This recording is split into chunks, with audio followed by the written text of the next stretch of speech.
اعوذ باللہ من الشیطان الرجیم، بسم اللہ الرحمن الرحیم۔ سورہ فاطر کی چند ابتدائی آیتیں پڑھ رہا ہوں۔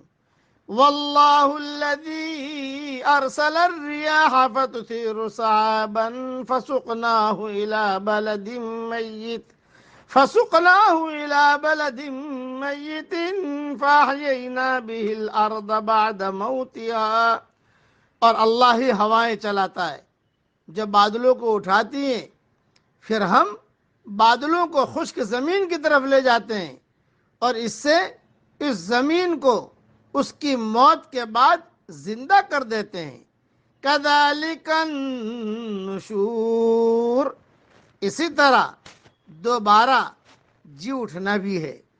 من کان یرید العزت فللہ العزت جمیعا، جو شخص عزت حاصل کرنا چاہتا ہو تو اللہ تعالیٰ ہی کی ساری عزت ہے۔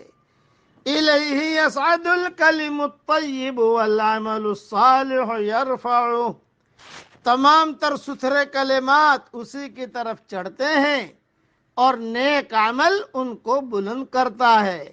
والذین یمکرون السیئات لہم عذاب شدید، جو لوگ برائیوں کے داؤ گھات میں لگے رہتے ہیں ان کے لیے سخت تر عذاب ہے۔ وَمَكْرُ أُولَئِكَ هُوَ یبور، اور ان کا یہ مکر برباد ہو جائے گا۔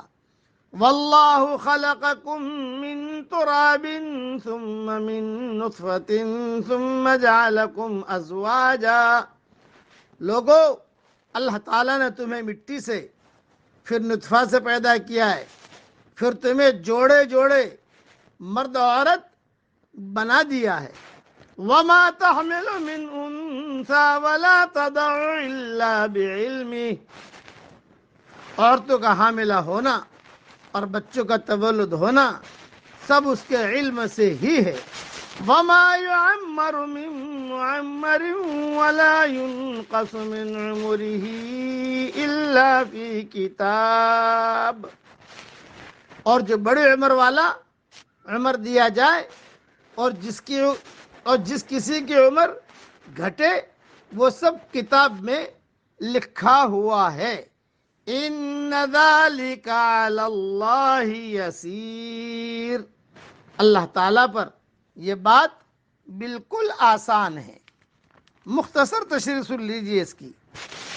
جس طرح بادلوں سے بارش برسا کر خشک مردہ زمین کو ہم شاداب زندہ کر دیتے ہیں، اسی طریقے سے قیامت والے دن تمام مردہ انسانوں کو بھی ہم زندہ کر دیں گے۔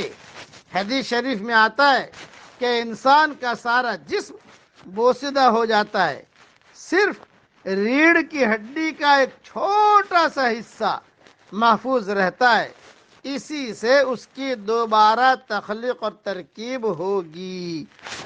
قبر میں جانے کے بعد سارا جسم ختم ہو جاتا ہے، ریڑھ کی ہڈی کا چھوٹا سا حصہ محفوظ رہتا ہے، اسی سے اللہ دوبارہ زندہ کرے گا۔ یہ حدیث صحیح بخاری میں بھی ہے، صحیح مسلم میں بھی ہے۔ اور جو اللہ تعالیٰ عزت یعنی جو چاہتا ہے کہ اسے دنیا اور آخرت میں عزت ملے تو وہ اللہ کی اطاعت کرے، اسے یہ مقصود حاصل ہو جائے گا، اس لیے کہ دنیا اور آخرت کا مالک اللہ ہی ہے، ساری عزتیں اسی کے پاس ہیں۔ وہ جس کو عزت دے وہی عزیز ہوگا، جس کو وہ ذلیل کر دے اسے دنیا کی کوئی طاقت عزت نہیں دے سکتی۔ اللہ تعالی ہم سب کو دنیا میں بھی عزت دے اور مرنے کے بعد بھی عزت دے اور جنت میں بھی عزت کے ساتھ رکھے، اور اللہ تعالی ہم سب سے راضی بھی ہو جائے اور ہم سب کو اللہ تعالی خوش بھی کر دے۔ آمین۔ وآخر دعوانا ان الحمد للہ رب العالمین۔